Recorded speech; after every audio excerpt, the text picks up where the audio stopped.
Students, आज हम पढ़ेंगे प्रकाश के परावर्तन के बारे में। प्रकाश का परावर्तन क्या होता है? छोटी क्लासों में वैसे हम पढ़ चुके हैं पहले ही।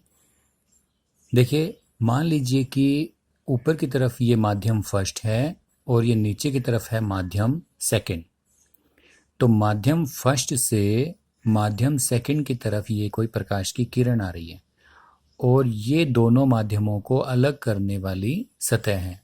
तो प्रकाश की किरण इस सतह पर आ रही है और इससे टकराने के बाद दोबारा उसी माध्यम में लौट जाती है जिस माध्यम से ये आई है। तो यदि कोई प्रकाश की किरण एक माध्यम से दूसरे माध्यम पर आपतित हो और पुनः उसी माध्यम में लौट जाए तो इसे प्रकाश का परावर्तन कहते हैं। इस सतह पर ये हमने एक लंबवत लाइन खींची, इसे कहते हैं अभिलंब। इस अभिलंब के साथ आने वाली किरण का कोण आपतन कोण कहलाता है, आई से व्यक्त करते हैं इसको। और जो जाने वाली किरण है, परावर्तित किरण, उसका अभिलंब के साथ बनने वाला कोण कहलाता है परावर्तन कोण। इसे हम आर के साथ, आर के द्वारा व्यक्त करते हैं। तो ये तो हो गया प्रकाश का परावर्तन। अब हम देखेंगे कि प्रकाश का जो परावर्तन है उसके क्या नियम होते हैं। प्रकाश के परावर्तन के दो नियम होते हैं। ये नियम क्या है?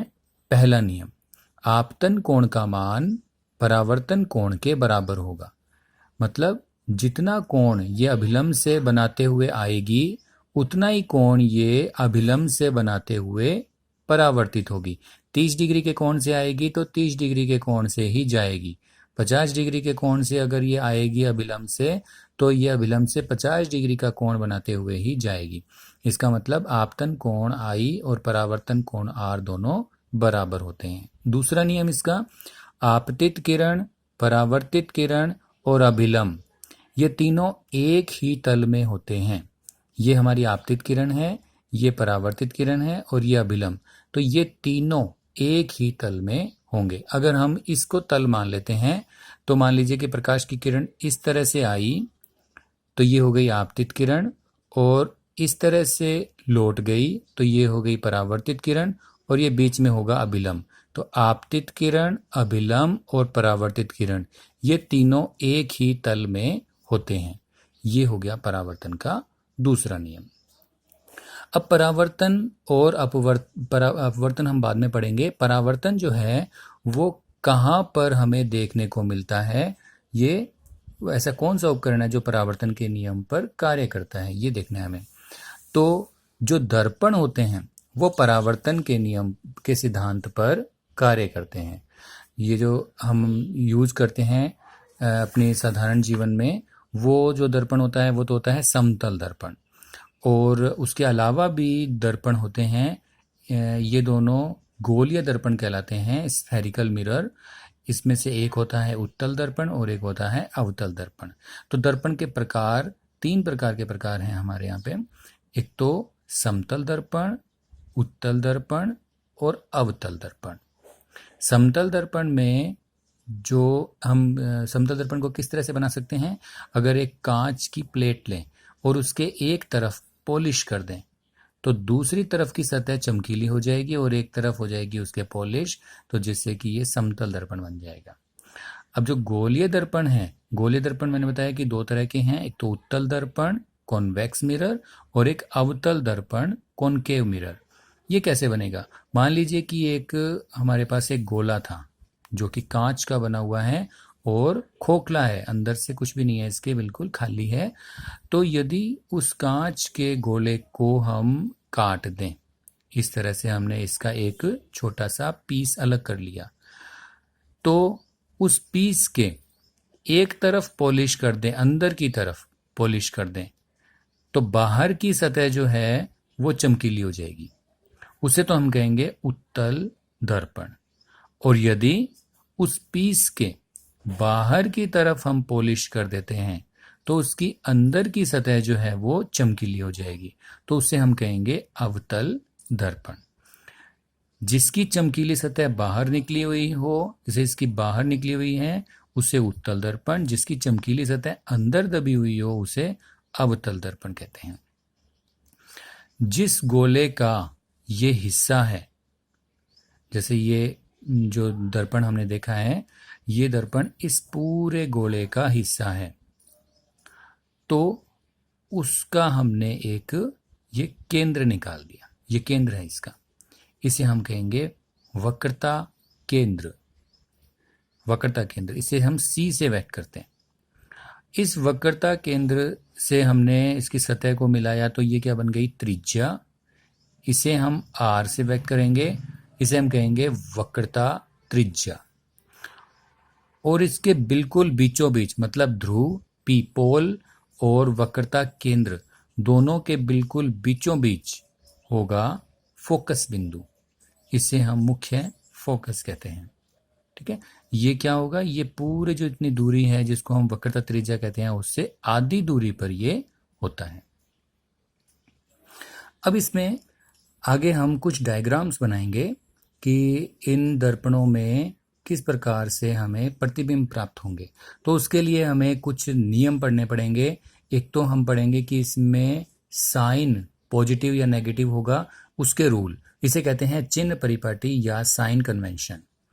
इसमें क्या होगा कि हम एक दर्पण लेते हैं, ये कौन सा दर्पण हो गया, ये एक अवतल दर्पण है क्योंकि इसमें चमकीली सतह अंदर दबी हुई है, ये एक अवतल दर्पण है।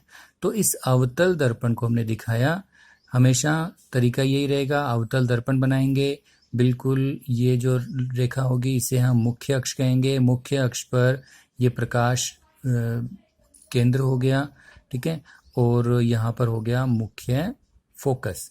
तो हमने ये सी दिखा दिया और एफ दिखा दिया, ये हो गया पोल ध्रुव।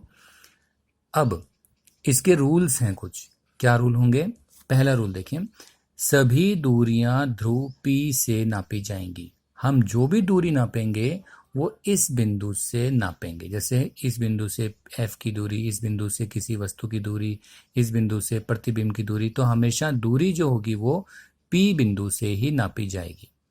सेकंड इसी के अंदर है, प्रकाश की दिशा में जो दूरी मापी जाएगी वो होगी धनात्मक, और प्रकाश की विपरीत दिशा में जो दूरी मापी जाएगी वो होगी ऋणात्मक।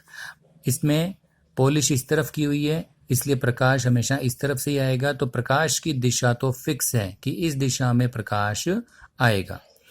अब इस दिशा में यदि प्रकाश आ रहा है और हम दूरी जो है वो अगर इसी की दिशा में नापें तब तो होगी वो पॉजिटिव, और यदि इसके विपरीत दिशा में, मतलब P से अगर हम ऐसे दूरी नापेंगे तब तो हो गई प्रकाश की दिशा के विपरीत, तब तो वो होगी नेगेटिव, और यदि हम P से इस तरह से दूरी नापें जो कि प्रकाश की दिशा में है तो वो दूरी होगी पॉजिटिव। तो प्रकाश की दिशा में दूरी पॉजिटिव, प्रकाश की विपरीत दिशा में अगर दूरी नापेंगे तो वो होगी नेगेटिव। ये चिन्ह का एक रूल हो गया। इसके बाद सेकंड रूल इसका क्या है, मुख्य अक्ष के ऊपर जो ऊंचाई मापी जाएगी वो होगी धनात्मक, और मुख्य अक्ष के नीचे की ओर जो ऊंचाई मापी जाएगी या दूरी मापी जाएगी वो होगी ऋणात्मक। मतलब यदि इस तरह से हम कोई ऊंचाई नापते हैं तब तो वो होगी पॉजिटिव, जैसे कोई वस्तु की लंबाई है वो इस तरह से रखी हुई है तो हम इसकी ऊंचाई नापेंगे तो वो कैसी आएगी, पॉजिटिव आएगी। अगर उसका प्रतिबिंब इस प्रकार से बनता है और हमें मुख्य अक्ष के नीचे की तरफ उसको मापना पड़े तो उसे हम क्या मानेंगे, नेगेटिव। तो ऊपर की ओर की दूरी को पॉजिटिव, नीचे की ओर की दूरी को नेगेटिव। प्रकाश की दिशा की दूरी को पॉजिटिव, प्रकाश की विपरीत दिशा की दूरी को नेगेटिव मानेंगे। तो ये हमारे हो गए चिन्ह को ज्ञात करने के नियम, इसे हम कहते हैं चिन्ह परिपाटी। अब इसी में आगे हैं कि प्रतिबिंब को निर्माण करने के कौन कौन से नियम होंगे। प्रतिबिंब बनाने के नियम या प्रतिबिंब निर्माण करने के नियम, इसमें हमारे पास ये 3 नियम हैं, उसमें से हम तीन रेखाएं बनाने के नियम है, उसमें से हमें कम से कम 2 रेखाएं तो बनानी होती हैं। 2 रेखा बना सकते हैं, 2 से अधिक बना सकते हैं, मतलब 3 रेखा भी बना सकते हैं, लेकिन मिनिमम हमें 2 रेखाएं बनानी पड़ेंगी। तो एकदम आसान नियम है, क्या है, मुख्य अक्ष आपतित किरण किस प्रकार से होगी और परावर्तन के बाद वो कैसी होगी ये बताया गया है कि मुख्य अक्ष के समांतर किरण यदि आती है, मुख्य अक्ष के समांतर किरण, तो वो परावर्तन के बाद कहाँ से होके जाएगी, तो वो परावर्तन के बाद मुख्य फोकस से गुजरेगी। जो प्रकाश की किरण मुख्य अक्ष के समांतर आएगी, मुख्य अक्ष के समांतर, ये मुख्य अक्ष है, मुख्य अक्ष के समांतर मतलब इस तरह से बिल्कुल इसके समानांतर। तो जो प्रकाश की किरण यूं आएगी वो कहाँ से होके जाएगी, फोकस से, इस फोकस बिंदु से होके जाएगी। इस तरह से आई तो वो परावर्तन होने के बाद में इस तरह से जाएगी। तो जो प्रकाश की किरण मुख्य अक्ष के समांतर आएगी वो परावर्तन के बाद फोकस से गुजरेगी। सेकंड रूल, जो प्रकाश की किरण फोकस से होके आती है वो परावर्तन के बाद मुख्य अक्ष के समानांतर हो जाएगी। मतलब पहला रूल तो क्या था कि प्रकाश की किरण, जो प्रकाश की किरण समानांतर आई इस प्रकार से, वो तो कहां से जाएगी, फोकस से। ये तो हो गया इसका फर्स्ट रूल। सेकंड रूल क्या है कि जो प्रकाश की किरण फोकस से जाएगी वो कहां चली जाएगी, समानांतर हो जाएगी। तो दोनों एक दूसरे के बिल्कुल एक समान ही है, एक दूसरे के विपरीत मान सकते हैं हम कि समांतर वाली रेखा फोकस से और फोकस से जाने वाली रेखा समानांतर हो जाएगी। तीसरा, वक्रता केंद्र से जाने वाली किरण, जो प्रकाश की किरण वक्रता केंद्र से जाएगी वो परावर्तन होने के बाद पुनः उसी पथ पर लौटती है। मतलब कि अगर कोई प्रकाश की किरण यहां से गुजर रही है, मान लिया कि हमने ये इस तरह से गुजार दी, तो ये क्या होगा, परावर्तन होने के बाद दोबारा वहीं से ही लौट जाएगी। तो ये तीन रूल हैं। पहला हो गया मुख्य अक्ष के समांतर वाली किरण फोकस से, फोकस से जाने वाली मुख्य अक्ष के समांतर। जो वक्रता केंद्र से जाएगी वो पुनः उसी पथ पर लौट जाएगी जिस पथ से वो आई थी। अब इसके बाद अब हमने मान लो कि इन तीन रेखाओं में से कोई दो रेखा बनाई, ये और ये। तो जब दो रेखाएं बनेंगी तो वो आपस में कहीं ना कहीं काटेंगी। तो दो या दो से अधिक किरणें जहां पे काटती हैं वहां पर एक प्रतिबिंब बनेगा। अगर वो रेखाएं वास्तव में काटेंगी तब तो वो प्रतिबिंब बनेगा वास्तविक। और अगर वो रेखाएं वास्तव में नहीं काटती बल्कि काटती हुई प्रतीत होती हैं, मतलब हम उसको काल्पनिक रूप से काट दें, तो जो प्रतिबिंब बनेगा वो होगा काल्पनिक। अब ये ध्यान रखना है कि वास्तविक प्रतिबिंब अगर है तो वो हमेशा उल्टा होगा और काल्पनिक प्रतिबिंब अगर है वो तो हमेशा सीधा होगा। इसका मतलब जो रेखाएं वास्तव में काटेंगी वो वास्तविक प्रतिबिंब बनाएंगी लेकिन उल्टा। जो रेखाएं काल्पनिक रूप से काटेंगी वो प्रतिबिंब भी काल्पनिक बनाएंगी लेकिन सीधा प्रतिबिंब बनाएंगी। अब आगे हम ये देखते हैं कि प्रतिबिंब बनेंगे कैसे। तो फर्स्ट टॉपिक हम ले रहे हैं अवतल दर्पण के लिए प्रतिबिंब बनाने की विधि। किस प्रकार से प्रतिबिंब बनेंगे, इसमें हमें 6 डायग्राम बनाने पड़ेंगे और ये बहुत ही इंपॉर्टेंट क्वेश्चन है। सभी एग्जाम में ये आते हैं, 10th के एग्जाम में भी आते हैं, 12th के एग्जाम में भी आते हैं, चाहे वो स्टेट बोर्ड हो या फिर CBSE बोर्ड। इसमें हमने क्या किया कि एक अवतल दर्पण लिया, क्योंकि इसमें चमकीला भाग अंदर की ओर है, तो ये कौन सा दर्पण हो गया, अवतल दर्पण। इस अवतल दर्पण पे हमने ये एक मुख्य अक्ष दिखाई हुई है, यहां हमने इसका फोकस दिखा दिया, यहां पे हमने प्रकाश केंद्र दिखा दिया। और इसमें मैंने बताया कि 6 डायग्राम हम बनाएंगे, तो वो अलग अलग स्थितियों के हिसाब से बनेंगे कि हम वस्तु को कहाँ पर रखें और प्रतिबिंब कहाँ बनेगा। तो सबसे इसमें पहली जो स्थिति होगी, मैंने इसको शॉर्ट एक ट्रिक के रूप में एक ही डायग्राम बना दिया कि 6 के 6 डायग्राम जो होंगे वो इन सभी के अंदर, इसके अंदर आ जाएंगे। अगर वस्तु, इसमें 6 जो स्थितियां होंगी वो क्या होंगी, जब वस्तु अनंत पर है, जब वस्तु C और अनंत के बीच में है, जब वस्तु C पर रखी हुई है, जब वस्तु C और F के बीच में है, और जब वस्तु F पर है, और जब वस्तु F और दर्पण के बीच में है। ये 6 स्थितियां हो गई। फिर से बता रहा हूं मैं, पहली स्थिति है जब वस्तु अनंत पर, दूसरी अनंत और C के बीच में, तीसरी C पर, चौथी C और F के बीच में, पांचवी F पर, और छठी स्थिति है F और दर्पण के बीच में। जब पहली स्थिति का हम डायग्राम बनाएंगे तो उसका प्रतिबिंब प्राप्त होगा हमें फोकस पर। और वो कैसा प्राप्त हो रहा है जरा देखिए ध्यान से, बिल्कुल छोटा सा। मतलब प्रतिबिंब कैसा प्राप्त हुआ हमें, बिंदु के आकार का। कहां पर प्राप्त हुआ, फोकस पर। कैसा प्राप्त होगा, उल्टा। उल्टा होगा तो वास्तविक, ये हमें प्राप्त होगा।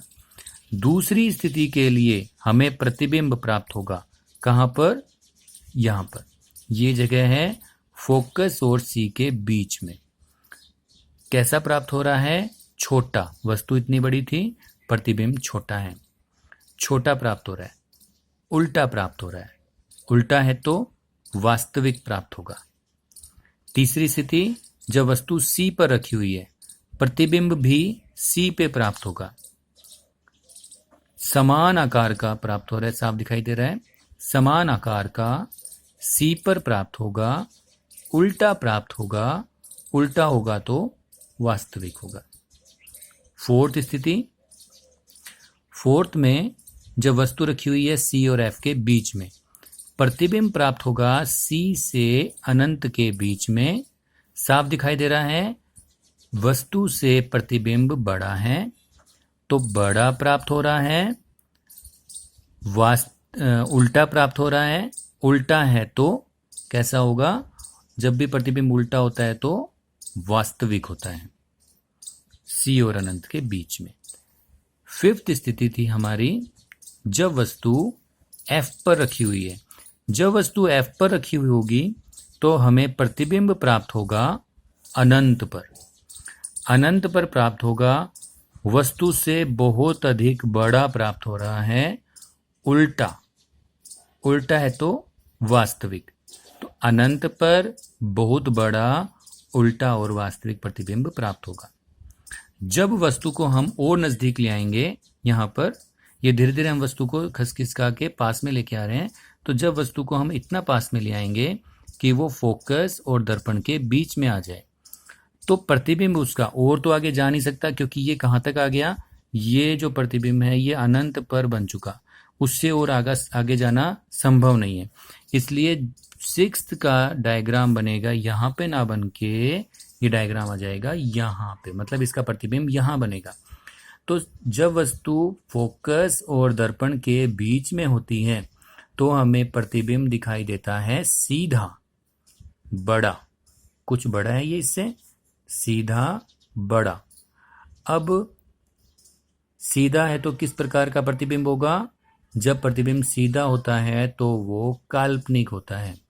तो हमें प्रतिबिंब प्राप्त हुआ सीधा, बड़ा, काल्पनिक और दर्पण के पीछे की ओर। ये तो दर्पण के चमकीले हिस्से की तरफ बन रहा था, जहां पे वस्तु रखी हुई थी उसी तरफ बन रहा था। लेकिन ये जो प्रतिबिंब है ये बनेगा दूसरी तरफ और ये काल्पनिक होगा। एकमात्र यही एक काल्पनिक प्रतिबिंब और सीधा प्रतिबिंब हमें प्राप्त होता है जब वस्तु बहुत नजदीक रखी होती है। इस स्थिति को हम बहुत बार यूज करते हैं जब हम एक छोटा सा दर्पण यूज करते हैं, इस टाइप का अवतल दर्पण, और अपन अपना चेहरा देखने के लिए उसको काम में लेते हैं, जिसमें हमें अपना चेहरा देखना होता है बड़ा और सीधा। तो ये वाला केस जो है काम आता है, अपना चेहरा बड़ा और सीधा देखने के लिए, नजदीक से बिल्कुल। तो ये स्थिति होती है शेविंग करते टाइम। शेविंग करने का एक दर्पण होता है जिसमें हमें अपना चेहरा बड़ा देखना होता है, तो शेविंग करने वाले शीशे में ये वाली स्थिति काम आती है। तो ये हमें डायग्राम याद रखना है। अगर हमसे सीधा छोटा क्वेश्चन के रूप में पूछ ले तो भी हमें एक एक स्टेप, जैसे जैसे हम पास आते जा रहे हैं वैसे वैसे फोकस से एक एक स्टेप दूर जाते जाएंगे और प्रतिबिंब बड़ा होता जाएगा। पहले बिंदुवत होगा बिल्कुल, फिर छोटा, सी पर बराबर हो जाएगा, फिर बड़ा, और सिक्स्थ में ये प्रतिबिंब बनेगा यहां पर। अब देखते हैं कि ये डायग्राम बनेंगे कैसे। फर्स्ट हमारा, जब वस्तु कहां पर है, अनंत पर। तो जब वस्तु अनंत पर है तो अनंत से जो प्रकाश की किरणें आती हैं वो हम ये मानते हैं कि समानांतर आती हैं। तो ये समानांतर प्रकाश की किरणें आई। अब हमारा रूल फर्स्ट क्या था? हमारा रूल फर्स्ट ये था कि समानांतर आने वाली प्रकाश की किरणें कहाँ से होकर गुजरेगी? फोकस से होकर गुजरेंगी। तो ये समानांतर होके आने वाली प्रकाश की किरणें हमने गुजार दी फोकस से। देखिए ये प्रकाश की किरण आई, टकराने के बाद, परावर्तन के बाद फोकस से गुजर गई। ये प्रकाश की किरण आई, टकराने के बाद, परावर्तित होने के बाद फोकस से गुजर गई। और हमने लिखा था कि जब दो या दो से अधिक किरणें आपस में काटेंगी तो वहां पर प्रतिबिंब का निर्माण होगा। तो ये बन गया हमारा प्रतिबिंब। किस प्रकार का बन रहा है? बिल्कुल बिंदु के आकार का प्रतिबिंब बन रहा है। तो हम प्रतिबिंब के बारे में लिख देंगे कि प्रतिबिंब बहुत ही छोटा बनता है, बिंदु के आकार का। कहां पर बनता है? एफ पर बनता है। और उल्टा बनता है, और उल्टा बनेगा, वास्तव में काट रही हैं ये प्रकाश की किरणें, ठीक है, इसलिए वास्तविक होगा, और वास्तविक होगा तो उल्टा भी होगा। तो ये हमारा फर्स्ट केस हो गया। देखिए जब वस्तु अनंत पर रखी हुई थी तो प्रतिबिंब कहां बनना था? एफ पर। किसने आकार का? बिंदु के आकार का। सेकंड केस है हमारा जब वस्तु को हम खिसका के ले आए अनंत और सी के बीच में। तो ये हमने लिया अनंत और सी के बीच में किसी वस्तु को। तो जब वस्तु अनंत और सी के बीच में रखी हुई है तो सबसे पहले हम प्रकाश की जो किरण है वो कैसे गुजारेंगे? एकदम समानांतर। तो ये हमने गुजार दी एक समानांतर प्रकाश की किरण। जो प्रकाश की किरण समानांतर जाती है वो परावर्तित होकर गुजरेगी फोकस से। तो ये हमने फोकस से गुजार दी नियम से।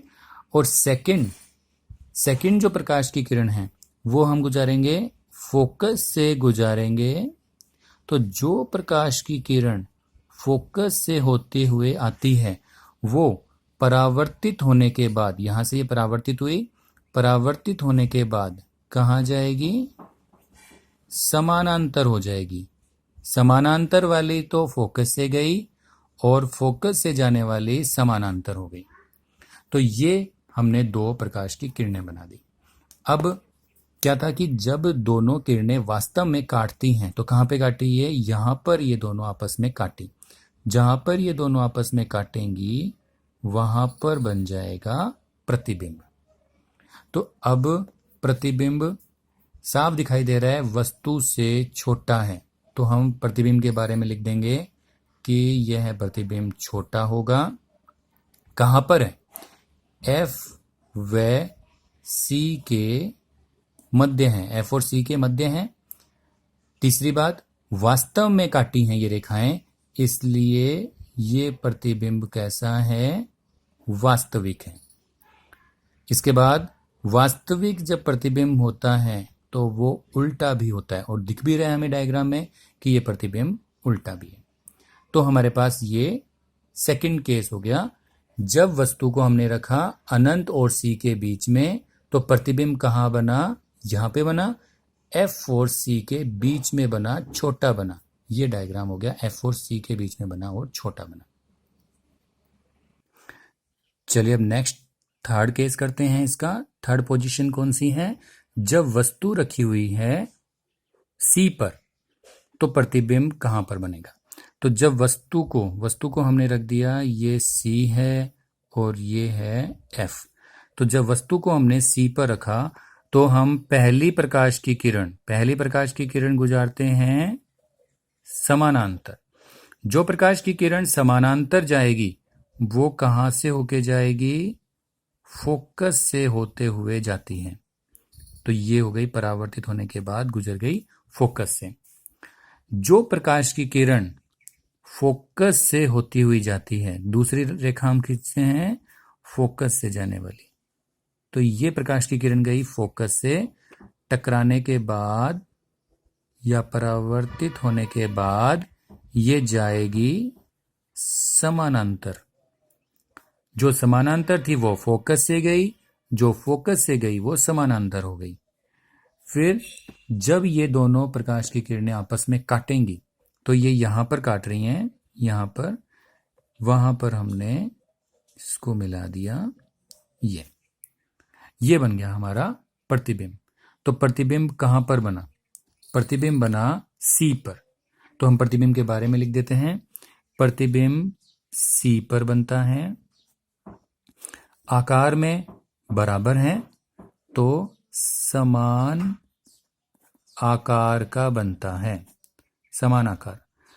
वास्तव में काटी हैं ये रेखाएं, इसलिए ये वास्तविक प्रतिबिंब बनाएगी। जब प्रतिबिंब वास्तविक होता है तो वो उल्टा होता है। तो हमारा थर्ड केस हो गया, जब वस्तु सी पर है तो प्रतिबिंब भी सी पर बनता है।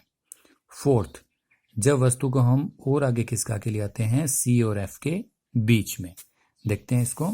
जब वस्तु सी और एफ के बीच में है, ये हो गया सी और ये है एफ, तो वस्तु को हमने सी और एफ के बीच में रखा। प्रतिबिंब कैसे बनेगा? पहली रेखा हमने गुजारी समानांतर। जो प्रकाश की किरण समानांतर होती है वो परावर्तित होने के बाद फोकस से गुजरती है। जो प्रकाश की किरण नेक्स्ट हम गुजारेंगे फोकस से, जो प्रकाश की किरण फोकस से गुजरती है वो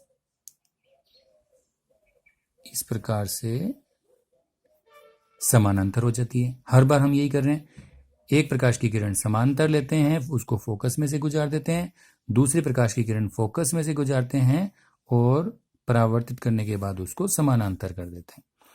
तो ये दोनों प्रकाश की किरणें एक बिंदु पर काटती हैं। कहां पर काटी? ये यहां पर काटी। तो इससे हमने ये एक इसका प्रतिबिंब बना दिया। अब हमें दिखाई दे रहा है साफ कि प्रतिबिंब कहां बन रहा है? सी, ये सी था, सी, और इसके आगे क्या है? बस अनंत ही है इसके आगे। तो प्रतिबिंब बन रहा है सी व अनंत के बीच में। दूसरा, वस्तु इतनी छोटी थी, प्रतिबिंब इसका इससे बड़ा है, आकार में दिखाई दे रहा है हमें, तो आकार में बड़ा प्राप्त होता है। तीसरा, ये प्रकाश की किरणें वास्तव में काटी हैं, इसलिए प्रतिबिंब वास्तविक भी बनता है, और वास्तविक है तो उल्टा बनेगा, और डायग्राम में भी हमें दिखाई दे रहा है कि उल्टा बनेगा। अब देखिए, फोर्थ हमने केस किया है। फोर्थ क्या था हमारा? कि जब वस्तु को हमने रखा सी और एफ के बीच में, तो प्रतिबिंब कहाँ बना? प्रतिबिंब बना था सी और अनंत के बीच में। तो ये हम कर चुके। नेक्स्ट हमें करना है, जब वस्तु को हमने रखा फोकस पर, तो उसका प्रतिबिंब कहाँ बनेगा ये देखते हैं। कहाँ बनना चाहिए? अनंत पर बनना चाहिए। इसको भी करके देखते हैं। जब वस्तु रखी हुई है फोकस पर, ये हो गया सी और ये फोकस। अब इसमें थोड़ा चेंज आ जाएगा। पहली रेखा तो वही सेम रहेगी। पहली रेखा तो क्या होती है? हमेशा हम खींचते हैं एक प्रकाश की किरण समानांतर। जो प्रकाश की किरण समानांतर जाती है वो परावर्तित होने के बाद फोकस से गुजरती है। ये हो गई पहली किरण। अब दूसरी रेखा हम कैसे निकालते थे? दूसरी हम निकालते थे जैसे एक समानांतर तो दूसरी फोकस से। अब दूसरी रेखा को फोकस से हम नहीं निकाल सकते, क्योंकि फोकस पर तो ये खुद ही रखी हुई है, तो हम इसको फोकस में से कैसे निकाल सकते हैं? नहीं निकाल सकते। तो इसके लिए हमें इसका तीसरा रूल काम में लेना पड़ेगा। तीसरा रूल क्या था? तीसरा रूल था, देखिए ये रूल थे वो, मुख्य अक्ष से गुजरने वाली रेखा परावर्तन के बाद फोकस से जाने वाली मुख्य अक्ष से। तीसरा रूल था, वक्रता केंद्र से जाने वाली प्रकाश की किरण पुनः उसी पथ पर लौटती है। ये वाली रेखा हमें अब इसमें बनानी पड़ेगी। देखते हैं। तो हमें इसको वक्रता केंद्र से गुजरना है। तो ये हो गई वक्रता केंद्र से गुजरने वाली प्रकाश की किरण। ये ऐसे गई, परावर्तित होके ये दोबारा यहीं पर ही लौट जाएगी। यहीं से गई और वापस यहीं पर लौट गई। ये हमारा तीसरे रूल के हिसाब से लाइन बनाई है हमने। अब परावर्तित होके ये लौट तो गई, तो ये दोनों प्रकाश की किरणें जो हैं ये हमें दिख रही हैं कि ये समानांतर हैं। तो समानांतर प्रकाश की किरणें क्या कभी काटेंगी क्या? कभी नहीं काटेंगी। इसका मतलब इसका प्रतिबिंब कभी नहीं का मतलब है अनंत पर, तो इसका प्रतिबिंब बनेगा अनंत पर। मान लिया कि ये बहुत आगे चलती जाएगी और इसका प्रतिबिंब बहुत ज़्यादा दूर जाके अनंत पर बनेगा इस तरह से, तो ये प्रतिबिंब कहाँ बना? अनंत पर बना। तो हम इसका आंसर लिख सकते हैं कि प्रतिबिंब बना अनंत पर। कैसा बनेगा? बहुत बड़ा, तो बहुत ज़्यादा बड़ा बनेगा, बहुत बड़ा। अच्छा, प्रकाश की किरणें जो हैं, प्रतिबिंब कैसा बन रहा है? उल्टा बन रहा है, और उल्टा है तो वास्तविक तो होगा ही। यहाँ पे प्रकाश की किरणें अगर काटेंगी तो वास्तव में काटेंगी। जब भी दर्पण के एक तरफ काटती हैं तो वास्तव में काटती हैं, और दूसरी तरफ काटती हैं तो काल्पनिक रूप से काटती हैं। तो प्रतिबिंब वास्तविक होगा और बहुत बड़ा होगा और उल्टा होगा, और कहाँ पे बनेगा? अनंत पर। इसको हम फिर से देखते हैं एक बार। क्या किया हमने? ये हमारी वस्तु थी, वस्तु से प्रकाश की किरण निकाली हमने। एक तो समानांतर, जो प्रकाश की किरण समानांतर थी वो परावर्तित होकर फोकस से गुजरी।